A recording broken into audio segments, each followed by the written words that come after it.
Ya, Assalamualaikum warahmatullahi wabarakatuh dan selamat petang. So hari ini kita akan ulang kaji bab 6 iaitu bentuk geometri dan dalam 3 dimensi. So bila kata bentuk geometri 3 dimensi, maksudnya bentuk 3D lah. Okey, so bagaimana bentuk itu menjadi bentuk 3D. Okey, jadi awak kena tengok pada sifat dia, bentangan, okey, luas permukaan dan juga isi padu. So kita akan mulakan dengan prisma. So prisma kalau awak lihat pada sifat dia, okey, mempunyai dua tapak rata. Okey, membentuk poligon dan yang kongruen dan selari. Okey, bila kata macam tu bermaksud ini, saya lebih katakan ini adalah tapak lah. Jadi bila tapak, okay, bentuk yang kongruen dan juga selari. So bila kamu tarik dia dari bucu sini ke bucu sini, okay, so kita dapati bentuk itu adalah kongruen. Okay, segitiga ni selari dengan segitiga sini. So ini adalah tapak. Okay, sangat penting kamu faham apa itu tapak supaya kita boleh dapatkan luas permukaan dan juga isi padu. Alright, ini kalau berbentuk segitiga, tapaknya berbentuk segitiga begini. Okay, kalau segitiga bersudut tegak, so kita akan tarik dia lah.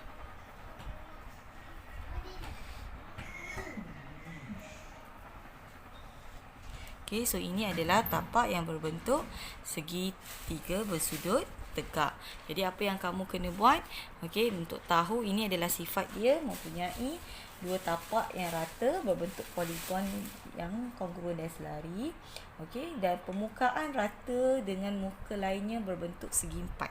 Jadi kalau lihat di sini, okay, tapak dia adalah berbentuk segitiga, maka bentuk yang lain adalah bentuk segi empat tepat. So segi empat tepat tu ada sebanyak 3. Okey, sebab dia berbentuk segitiga. Jadi kalau kat tapak dia berbentuk pentagon misalnya. Pentagon adalah 5, betul? Jadi awak akan ada 5 segi empat tepat selebihnya lah. Alright. Jadi awak kena faham mana tapak dan juga sifat dia. Okey, so kemudian untuk bilangan tepi, kalau awak lihat di sini bilangan tepi dia adalah 9. Kenapa 9? 1, 2, 3, 4, 5, 6, 7, 8, 9. So kita ada 9 tepi.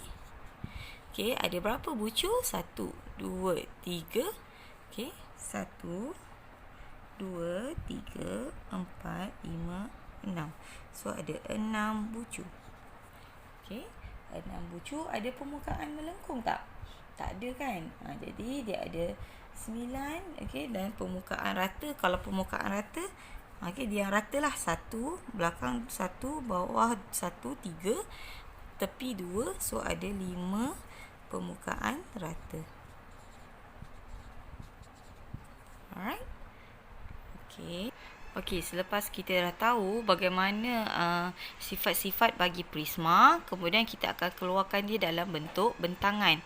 So dalam bentangan kita depend pada tapak. Kan saya kata tadi, depend pada tapak.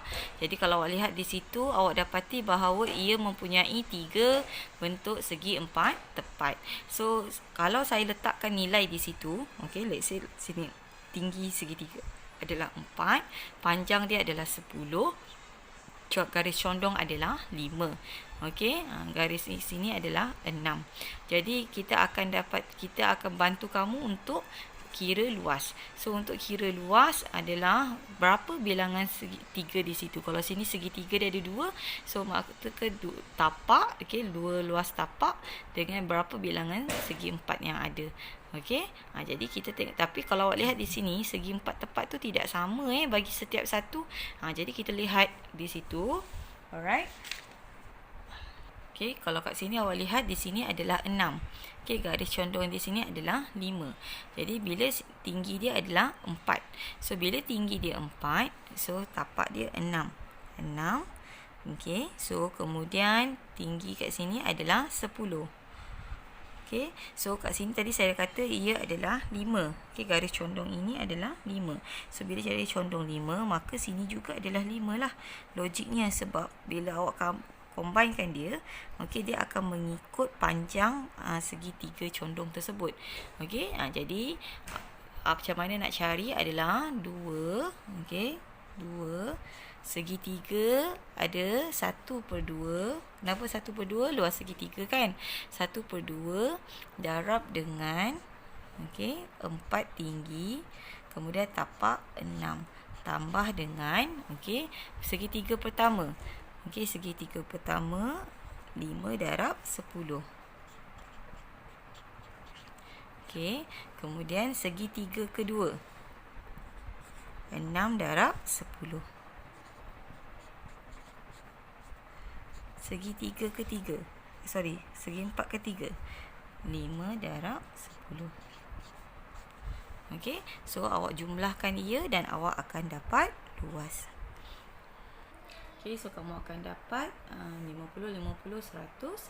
Okey, 160 campur 24. So you akan dapat 184 cm persegi. Okey, itu untuk luas. Kemudian kita tengok juga untuk isi padu. Okey, untuk isi padu pula, alright, ini ada, kita dah tahu tinggi bagi, dia kata luas tapak darab dengan panjang. Okey, so luas tapak kita merujuk kepada bentuk yang kongruen tu lah. Bentuk kongruen kita adalah bentuk segitiga. Jadi luas tapak dia 1/2. Okey, sebab bentuk segitiga kan. 1/2 darab dengan tapak dia 6. Okey, darab dengan tinggi 4. Okey, panjang bagi prisma tersebut adalah 10. So kita akan dapat dia punya isi padu. Okey, 120 cm centimeter padu. Okey. Bentuk yang seterusnya adalah bentuk piramid. So dalam piramid, okey, kamu akan lihat kita boleh bayangkan piramid tu macam piramid di Mesir itulah kan. Di mana dia mempunyai satu tapak, okey, bawah tu tapak dan dikelilingi dengan 4 segitiga. Okey, muka lain ni bentuk segitiga yang bertemu di puncak. So sebenarnya piramid ni bukan macam ni saja. So dia boleh, tapak tu boleh pelbagai, sama ada pentagon ke, okey, heksagon ke. Cumanya bila dia jadi macam tu, okey, bilangan segitiga dia akan bertambah lah. Kalau di sini tapak dia adalah 4, okey, tapak dia bentuk segi 4. Jadi bila bentuk segi 4, ia mempunyai 4 segitiga, 4 segitiga yang bertemu di puncak. Okey, tetapi kalau bentuk kamu tu tapak itu adalah bentuk segitiga, maka ada berapa kelas segitiga yang keliling dia? Of course lah ada 3. Okey, so dia berdepend pada bilangan sisi pada tapak. Okey, so untuk tapak yang ini kita dapati bahawa, okey, dia mempunyai 8 tepi. Okey, macam mana kita boleh dapat 8 tepi tu? 1, 2, 3. Okey, kemudian tepi sana belakang 4, 5, kemudian tepi 6, 7, okey, kemudian 8. Alright. Jadi kita ada 8 tepi, 5 bucu. Okey, 5 bucu pertamanya 1, 2, okey, 3, 4, 5. Okey, ada 5 bucu dan 5 muka rata. Okey, so keliling dia ada 4 segi kan, rata 4, bawah dia ada 1. So kita ada 5 muka rata. Kemudian dari situ, okey, kita akan tengok pada bentangan. So ini adalah bentangan bagi piramid. Okey, di mana tapak di tengah-tengah dan dikelilingi oleh dengan bermuka segi 3. Okey, so untuk mencari luas permukaan, okey, kamu kena tengok berapa bentuk yang ada. Jadi kalau kat sini tapak dia adalah segi 4 sama sisi. Okey, segi 4 sama sisi yang 6 cm. Kemudian ada segi 3. Ada 4 segi 3 di situ. Jadi untuk segi 4 sama sisi, kita dapati 6 darab dengan 6 lah. Okey, sebab segi 3 yang sama sisi.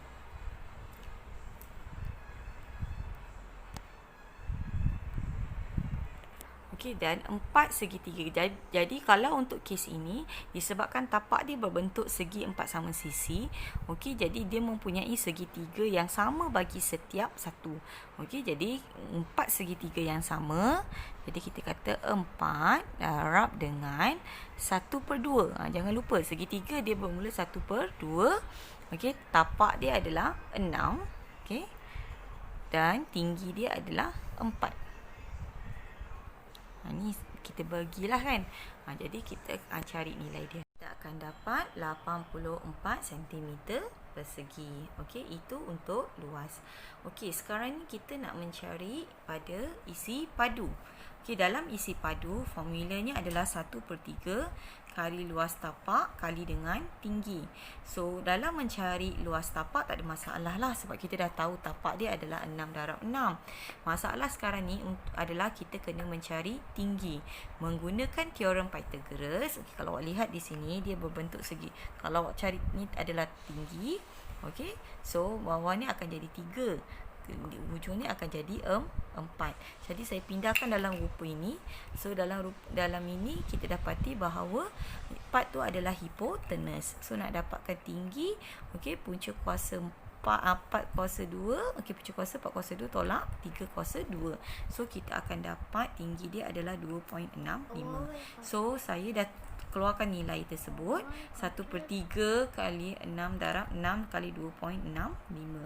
So kita akan dapat 31.8 cm padu. Okey, so dalam untuk piramid memang kamu kena gunakan teorem Pythagoras lah untuk dapatkan tinggi. Tapi kalau diberi itu lebih bagus. Okey.